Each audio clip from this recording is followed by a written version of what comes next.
Now, whenever TZ or Andy pop up, you gotta go get them. Their drops are absolutely busted. And I have just the right tool for the job. Now, first of all, what exactly is this? Now, this isn't the end-all, be-all. Nobody can ever claim that they have a better character that they like to use for TZ Andy or TZ Mephisto, but for specifically what I'm trying to do, this is exactly what I needed. Now I'm going to go over exactly everything I have and how I got this put together and why I put it together the way that I did. Now, if you're a veteran player looking at that purple armor and the glow, you already know what a majority of the gear pieces are. So actually, a lot of this I'm going to go through super quick. This is a max Vita build, so just enough strength to go ahead and put on a Spirit Monarch, all the rest into Vitality, and you can kind of see down here where my resistances fall based upon what gear I have on. Now, I've actually done this a few different ways and both work pretty dang good, but I decided to settle on this version right here. This is actually just a Fireball Meteor Sorceress. So, of course, we go ahead and max out our Fireball and our Meteor. They're our main skills, so we use to deal out damage. We want to go ahead and max out Fire Mastery, of course, and any of the synergies. So you see on Meteor is actually a synergy for Fireball. It's already capped out.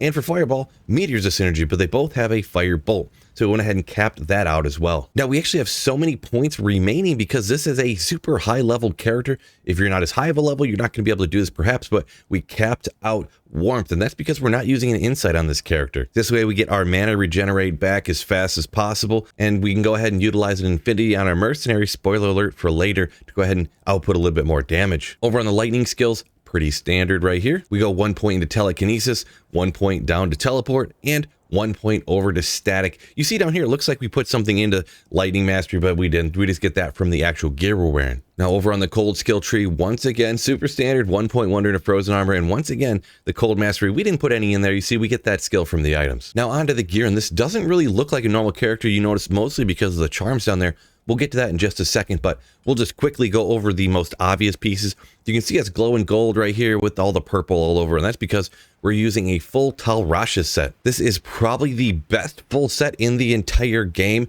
It could be argued anyways, and that's because it works so good on almost any sorceress build. You see you get the plus cold seal damage, minus lightning, and minus fire. And of course, the 3 to skills down at the bottom, 50 all res, 65 magic find for the full sets, and we get the partial set bonuses.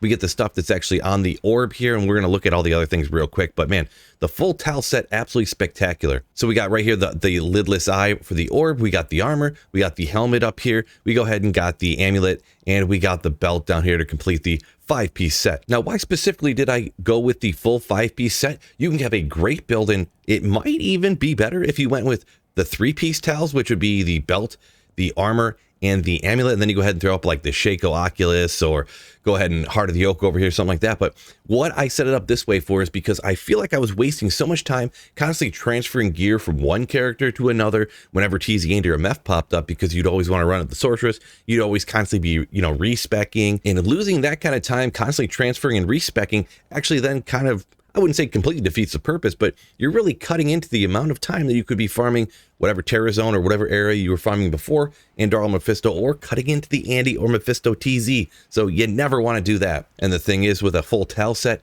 you're never really transferring that over to your Paladin. You're never transferring that over to your Barbarian, right? So I can just set this gear right on here and never have to really worry about it again. Then a lot of the other pieces are kind of like super basic stuff that you can get, several of. It's not too hard to get a Spirit Shield, super easy to get Mage Fist, to get the FCR and the Fire skill. Not too hard to get a few sets of those if you want to have another pair over on another character. Now, a little bit difficult. Of course, we do have 2 Stone of Jordans right here, but if you wanted to lose those skills, maybe you could throw on some Nagel rings to get some magic find. Those are incredibly cheap as well, and of course, we're wanting to stack up as much magic find as we kind of can get. So Nagel's probably a great option as well. Then over on the boots, we got some War Travs. These ones right here are 48s, so reasonably good ones. Now down on the charms, this is where a lot of times people will have full sets of skillers all the way across, but because I don't necessarily have all of the different magic find up here, you get 65 from that full set, we get a little bit here. So yeah, that's why I have a full complement of 7 magic find small charms down here.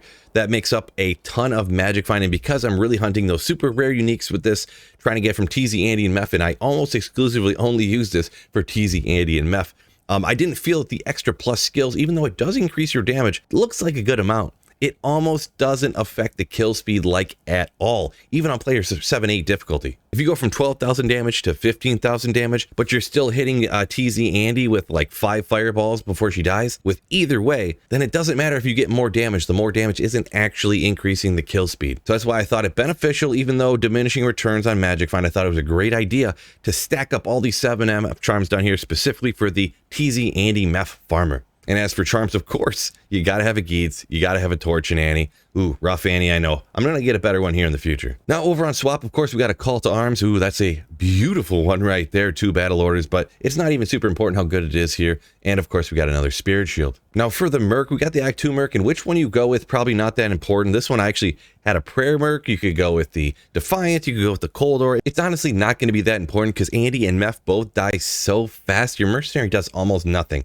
The most important thing though, is the Infinity, getting that Conviction Aura, minusing the resistance of the 2-act bosses. That's going to be the most important thing right there.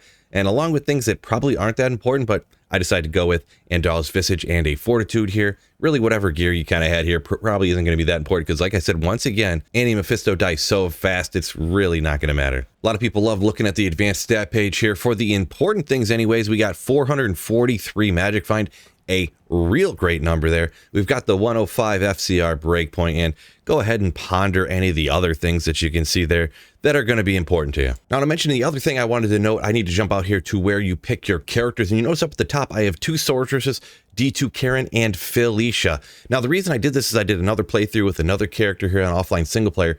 That way, if I did want to play a sorceress, let's say I want to play an Initial Nova sorceress, Frost Nova, let's say I wanted to play an Inferno Sorceress or whatever, I could go ahead and play those, and then when TZ Andy or Mephisto did pop up, I would still have a secondary Sorceress already preset up, already having all of this gear on that you see right here on this wonderful lady, and I could go take those out and get those incredibly godly drops from the absolutely bugged TZ Andy, and Mephisto's awesome as well. Now, usually I'd take this out and show you exactly how it is live while I'm commentating it, but because I cannot control when Andy is terrorized or when Mephisto is as well, I'm gonna go ahead and show you clips from pretty recently when I was using this. This is all player 7 difficulty because on single player, player 7 and players 8 are gonna give you the same exact drops. So at TZ Andy, absolutely spectacular. Her drops are absolutely bugged with super high level characters like this 99 sorceress here, and you can see how fast it gets taken out, just a matter of seconds. So you can kind of see why I think getting those extra skillers and getting those extra plus skills is not going to be that beneficial for this character. You're already absolutely melting Andy and Mephisto. Now, I do also love using Firewall. I use that from time to time. It absolutely melts down Andy. It does also work on Mephisto really dang good as well. It's going to be up to you, but then, man, this one works absolutely great. Let me know what you think of this build and what you would do differently when you put this one together. Peace out, and don't forget, keep slaying.